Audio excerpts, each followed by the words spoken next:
బచ్చలకూర Joseph alias ప్రశ్నారావణ కేసులో high court కీలక నిర్ణయం తీసుకుందండి. ఇవాళ హెబీస్ కార్పొరేషన్ పిటిషన్ తిరస్కరించేసింది.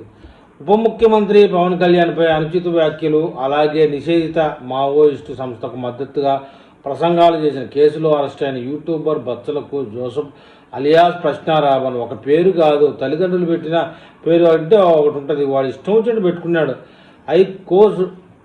కేసుపై హైకోర్టు అయితే స్పందించింది.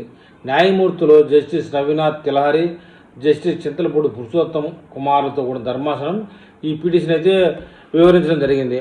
కోర్టు ఏమని స్పష్టించిందంటే, ఎఫ్ఐఆర్లు నమోదైన, రిమాండ్ విధించిన నేపథ్యంలో హెబియస్ కార్పొరేషన్ పిటిషన్కు విచారణ అర్హత ఉండదని కోర్టు చెప్పేసింది. రిమాండ్పై అభ్యంతరం ఉంటే సంబంధిత ఉత్తర్వులను సవాల్ చేసుకోవాలని కోర్టు అయితే స్పష్టం చేసింది. పిటిషన్ ఉపసంహరణ విషయంలో ఒకవైపు జోసెఫ్ జైల్లో ఉన్నారంటూనే మరోవైపు కోర్టు ముందు హాజరుపరచాలని ఎలా కోరతారని కోర్టు ప్రశ్నించడంతో క్రిస్టియన్ జాయింట్ యాక్షన్ కమిటీ తరఫున న్యాయవాది వ్యాజ్యం ఉపసంహరించుకున్నారన్నమాట.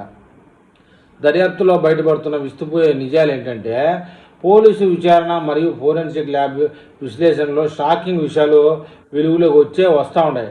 డిలీట్ చేసిన వీడియోలు ఉన్న కూడా ఫోన్లో దండిగా ఉన్నాయి. రావణ్ తన ఫోన్ నుండి డిలీట్ చేసిన డేటాను ఫోరెన్సిక్ ల్యాబ్ రికవరీ చేయగా అందులో పలువురు యువతులతో ఉన్న అశ్లీల వీడియోలు, హోటల్ గదుల్లో సాగించిన వెకిలి చేష్టలు కూడా జీబీలు ఉన్నాయట. బ్లాక్మెయిల్ చేసినట్టు కూడా అనుమానాలు ఉన్నాయి. సోషల్ మీడియాలో గుర్తింపుతో మహిళను ఆకర్షించి, నమ్మించి, ఆపై వారిని బెదిరించి లొంగ తీసుకుని ఉండవచ్చని పోలీసులు అనుమానం వ్యక్తం చేస్తున్నారు. స్పృహ తప్పేలా చేసి, ఆపై వీడియోలు తీసి బ్లాక్మెయిల్ చేయడం ద్వారా నగలు వసూలు చేసి ఉండవచ్చనే కోణంలో కూడా దర్యాప్తు జరుగుతుంది.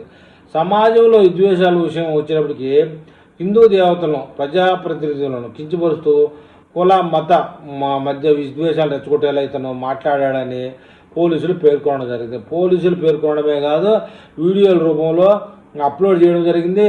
ఆంధ్రప్రదేశ్లో ప్రజలందరికీ జరిగింది. అయితే ఇందులో మన ప్రజలు అనేవాళ్ళు ఆలోచించాల్సింది ఏంటంటే, వాడిని సమర్థించే వాళ్ళు కూడా ఉన్నారు, మత పిచ్చోళ్ళు, కుల పిచ్చోళ్ళు.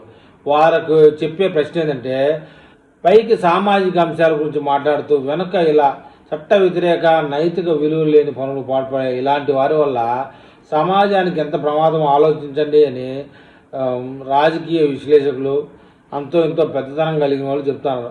ఇంకా ముందు విచారణలో ఏమేమి నిజాలు బయటపడతాయో చూడాలి. ఇలాంటి ప్రవర్తన కలిగిన వారిని ఇంకా సమర్థిస్తున్న వారు ఒకసారి ఆలోచించుకోవాల్సి ఉంటుంది. రేపు ఇలాంటి నష్టమే మన చుట్టూ ఉన్న వారికి జరిగితే అప్పుడు కూడా ఇలాగే సమర్థిస్తారని అడుగుతూ ఉన్నారు. మరి దాని విషయంలో మన ఏపీ ప్రజలు ఏమైనా కామెంట్ చేస్తారో చూద్దాం.